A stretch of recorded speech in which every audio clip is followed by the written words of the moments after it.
रंगी पहचान। अलवर से लेकर जैसलमेर तक, श्री गंगानगर से लेकर प्रतापगढ़ तक, संपूर्ण राजस्थान को कवर करते हैं हम। राजस्थान की हर खबर देखते रहिए डीपीके न्यूज पर।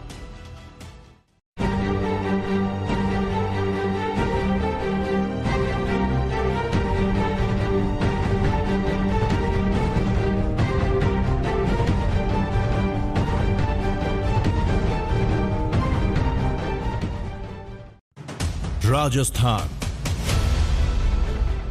समृद्ध विरासत है इसकी शान, रंग बिरंगी पहचान।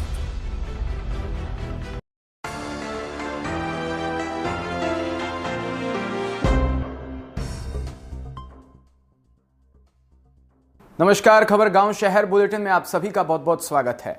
मैं आपके साथ हर्ष चौधरी और आइए बुलेटिन देखते हैं खबर गांव से लेकर शहर तक की हर एक बड़ी खबर फटाफट अंदाज में। राष्ट्रीय राजपूत करणी सेना के राष्ट्रीय अध्यक्ष सुखदेव सिंह गोगामेडी की दिन दहाड़े हत्या कर दी गई थी। इस मामले में पुलिस ने शूटर्स को भी गिरफ्तार कर लिया। पुलिस अब गहन पूछताछ में जुड़ी है। इसके तहत उन्होंने महेंद्र मेघवाल उर्फ समीर की गिरफ्तारी हुई।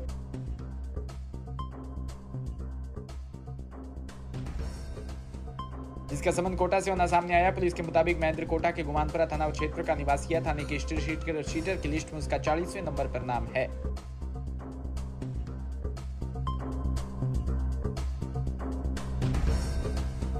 उस पर अब तक 18 मुकदमे दर्ज हुए। उसका परिवार भी कोटा में रहता है, लेकिन साल 2018 में वो परिजनों से मिलने घर नहीं आया। उसकी एक पत्नी संगीता भी कोटा में रहती है।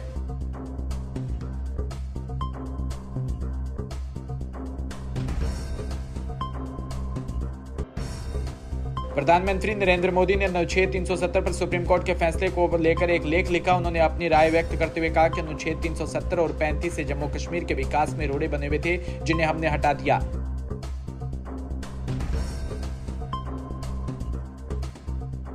पीएम मोदी ने आगे लिखा कि आर्टिकल 370 हमेशा से कलंक लगता था, अब यह कलंक हट गया। उन्होंने कहा कि सोमवार को 11 दिसंबर को सुप्रीम कोर्ट ने ऐतिहासिक फैसला सुनाया जो नए भारत की इबारत लिखेगा।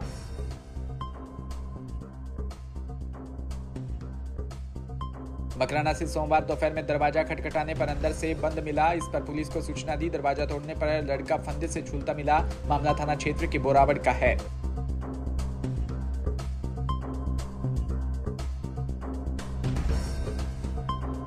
इसमें राजकुमार ने बताया कि उसका परिवार शादी ब्याह में बर्तन धोने का काम करते थे और बरावड़ के किराए के मकान में रहते थे। सोमवार को उसका भाई पशुपति महतो पुत्र राधेश्याम महतो मकान में अकेला था।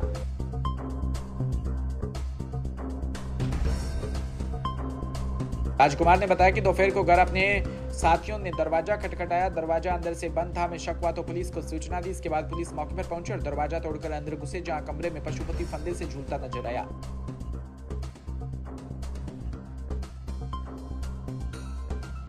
पुलिस ने शव को तुड़वाकर मकराना के राजकीय उप जिला स्वास्थ्य केंद्र पहुंचाया। पोस्टमार्टम के बाद शव परिजनों को सौंप दिया। पुलिस ने रिपोर्ट के आधार पर मामला दर्ज कर जांच शुरू कर दी।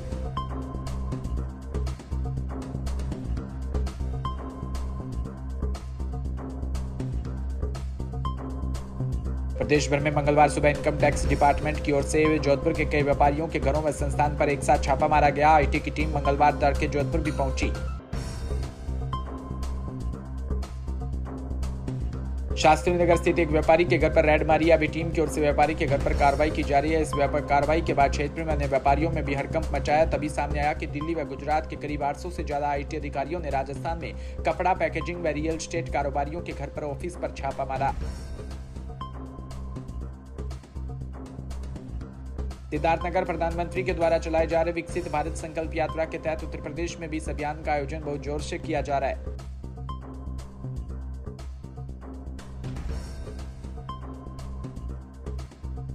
इसी के अंतर्गत गांव सभाओं में कार्यक्रम में आयोजन कर जनता को सरकार की योजनाओं के बारे में जानकारी देने और योजनाओं का लाभ मिल सके, इसके लिए जिलाधिकारी और जनप्रतिनिधि बढ़ चढ़कर आयोजन कर रहे हैं।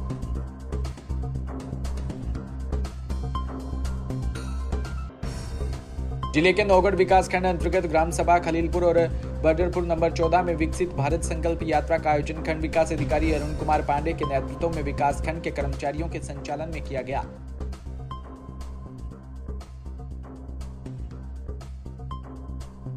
इस कार्यक्रम में मुख्य अतिथि कपिल वस्तु विधानसभा के विधायक श्याम धनी राही की मौजूदगी में संपन्न हुआ।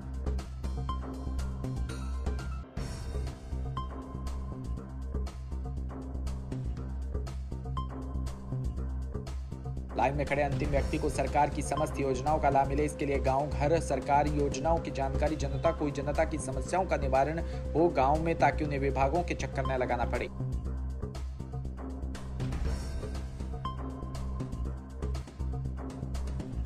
वहीं खंड विकास अधिकारी अरुण कुमार पांडे ने जनता की समस्याओं को नोट किया और समस्या से संबंधित विभाग को अवगत करवाते हुए जल्द से जल्द समस्या का निस्तारण करने को कहा।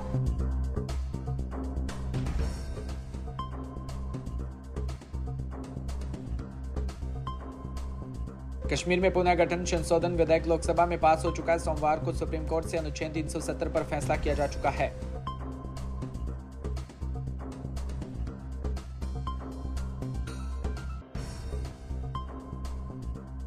इस दौरान उन्होंने लौह पुरुष सरदार वल्लभ भाई पटेल को भी जमकर तारीफ की। इसी कड़ी में उन्होंने जोधपुर का जिक्र करते हुए इस रियासत को भारत में विलय के सरदार पटेल के कार्य को सराहा।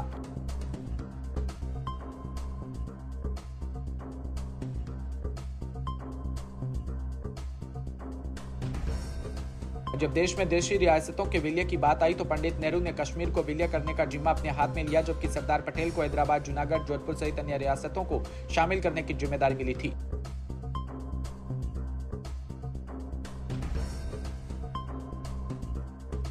नेहरू अपने काम में पूरी तरह सफल नहीं हुए और उसे अधूरा छोड़ दिया, जबकि सरदार पटेल ने इस काम को बखूबी अंजाम दिया। उन्होंने हैदराबाद और जोधपुर जैसी रियासतों को भारत में शामिल किया।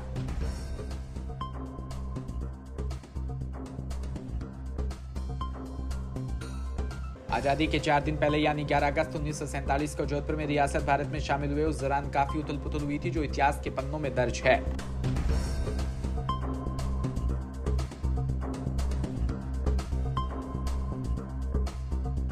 इस पर मारवाड़ी नहीं बल्कि देश की जनता, स्वतंत्रता सेनानी और जनप्रतिनिधि भी सख्ते में आ गए। हालांकि जोधपुर के इतिहासकार मानते हैं कि हनुमत सिंह एक महाराजा होने के साथ साथ एक राजनीतिक भी थे।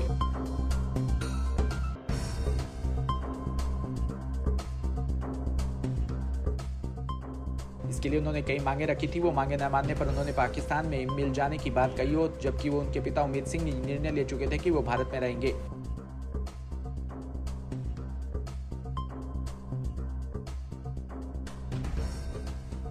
कांग्रेस प्रत्याशी गुरमीत सिंह कुन्नर के निधन के बाद गंगानगर की करणपुर सीट पर नामांकन की प्रक्रिया मंगलवार दोपहर 12 बजे से शुरू हो गई। सीट पर चुनाव की पूर्व निर्धारित प्रक्रिया के तहत करणपुर विधानसभा क्षेत्र में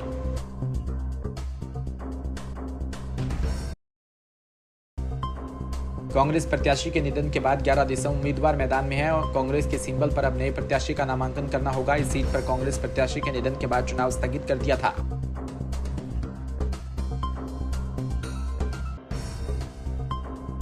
मुख्य निर्वाचन अधिकारी प्रवीण गुप्ता के मुताबिक नोटिफिकेशन जारी के साथ ही नॉमिनेशन पेपर प्राप्त करने की प्रोसेस भी शुरू हो जाएगी।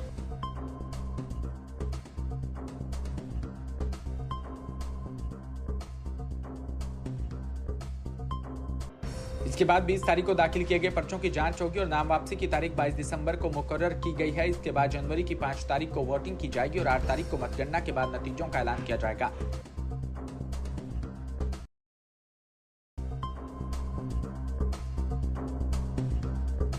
मतगणना का पूरा काम जिला मुख्यालय पर संपन्न होगा। 5 जनवरी को मतगणना के लिए करणपुर विधानसभा क्षेत्र में कुल 249 पोलिंग सेंटर बनाए गए हैं। निर्वाचन विभाग की ओर से मतदाता सूची में किए गए आखिरी अपडेट के मुताबिक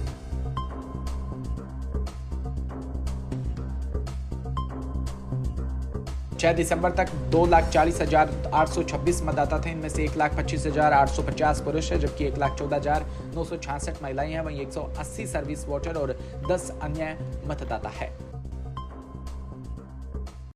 फिलहाल इस बुलेटिन में इतना ही और तमाम खबरों के लिए आप जुड़े रहिए हमारे साथ। नमस्कार।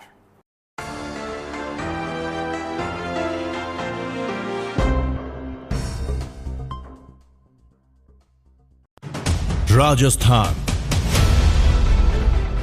समृद्ध विरासत है इसकी शान, रंग बिरंगी पहचान।